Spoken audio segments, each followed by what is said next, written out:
before every meal, gulp down 10 kilos of tap water, then immediately do 100 push-ups. I'd force myself until my stomach was churning like a storm. Then I'd pretend to be absolutely famished, stuffing food into my mouth like a madman. When the warden came around for his patrol, I timed it just right, then suddenly threw up right at his feet. Disgusting, messy, completely undignified. But that's exactly what I wanted. The guards, afraid of angering their superiors, rushed to send me to the infirmary. The nurse checked me and said it was a water quality issue and I just needed some rest. That's when I played weak, told the nurse I couldn't hold it in. I had to go to the bathroom. She didn't want to risk anything, so she arranged for another inmate to accompany me. What she didn't know was that inmate was my partner, Lake. As soon as we entered the restroom, I yanked off the IV drip and tossed it in the trash. Then I climbed onto the toilet seat and pulled out a hidden tool set from the ceiling. I pried open the cabinet door in the wall. Right behind it was a narrow tunnel. Once inside, I restored the cabinet door to its original position. At the other end of the tunnel was the tool room.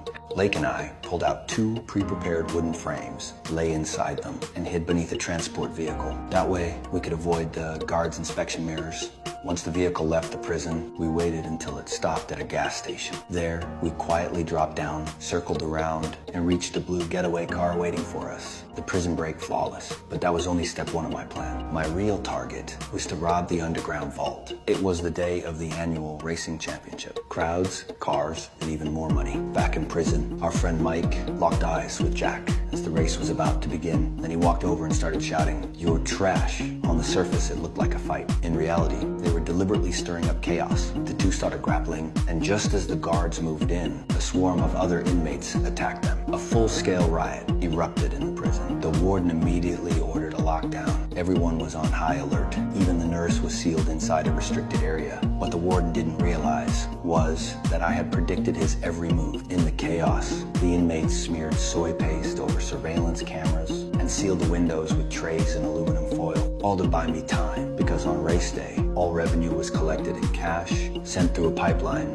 to the underground vault, and only after the race ended would the armored trucks take it away. To force everyone to use cash, my partner had already planted a homemade bomb at the signal base station. With one blast, the entire network was crippled. No QR scans, no card swipes, cash only. A lake, and I slipped into the garbage chute and arrived at the construction zone on B1 level, where Jimmy had been waiting and hiding. Our plan was to blow open the pipeline and use a high-powered vacuum to suck all the money out. I pulled the materials from my backpack, quickly prepped the explosives, then packed the bomb into a canister and slid it down the pipeline. The moment it hit the bottom, a massive explosion rocked the vault.